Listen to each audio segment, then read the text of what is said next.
மன்னியுங்கள் மகாதேவா. எனது பக்தியை சத்தியம் என்னும் சங்கிலியில் சிக்கிக் கொள்வதிலிருந்து காப்பாற்றுவதற்கு இந்த காரியத்தை நான் செய்ய வேண்டும். அவ்வாறென்றால் மும்மூர்த்திகளில் ஒருவர், இந்த லோகத்தையே காக்கும் ஜெகநாதன் குற்றமற்றவன் என்று பொய் உரைக்கவில்லை என்று நிரூபிக்க உங்கள் மீது சத்தியம் செய்ய வேண்டுமா? நான் நாராயணனாவேன். என் கையை விட்டுவிடுங்கள் மகாதேவா.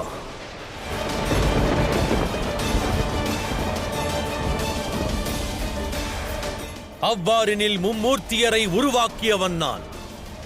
இந்த சிவன் விஷ்ணு வணங்கும் இறைவனாவான். விஷ்ணு வணங்கும் இறைவனாவான்.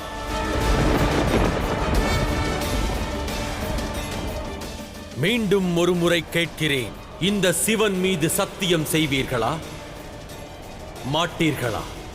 தங்களது இந்த பிடிவாதம் முறையற்றது மகாதேவா. ஒருவேளை என் மீது நம்பிக்கை இல்லாவிட்டால் பிறகு தங்கள் மீது சத்தியம் செய்து என்ன பலன்? மகாதேவா, நான் உங்கள் மீது சத்தியம் செய்ய மாட்டேன். சத்தியம் செய்ய மாட்டேன்.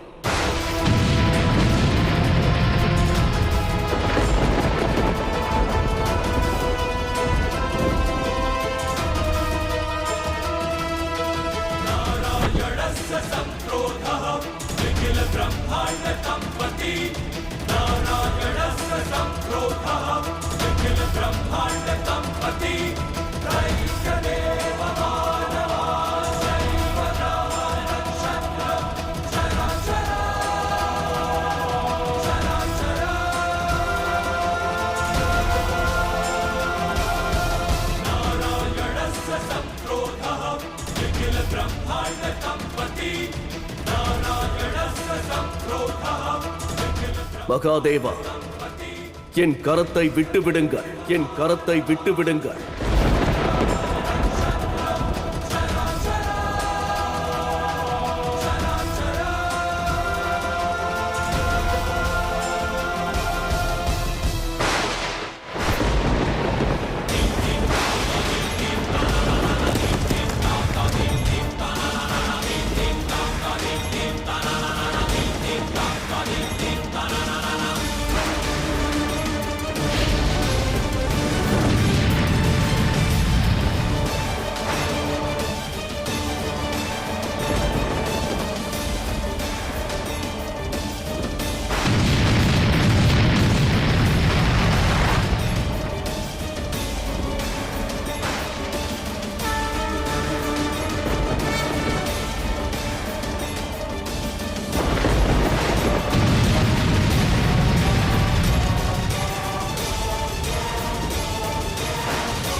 அசுரகுரு, இயற்கையில் ஏன் இந்த மாற்றம்? எதற்காக புவியில் இப்படி ஒரு பூகம்பம்? இந்த பூகம்பம் பிரபஞ்சத்தின் மிகவும் சக்தி வாய்ந்த இரு சக்திகள் ஒன்றோடு ஒன்று மோதிக்கொள்வதற்கான விளைவு. அப்படியென்றால் மகாதேவர் மற்றும் நாராயணர் இருவரும் ஒருவரோடு ஒருவர் மோதிக்கொள்ளப் போகிறார்கள். மும்மூர்த்தியர்களில் இருவர் ஒருவரை ஒருவர் எதிர்க்கும் பொழுது இப்புவியும் அதிரும், இயற்கையும் சீர்குலையும். ஆனால் அதன் லாபம் நம்முடைய அசுர குலத்திற்கு மட்டுமே. மகாதேவர் மற்றும் அந்த நாராயணனிடத்தில் இப்படி ஒரு சக்தியா?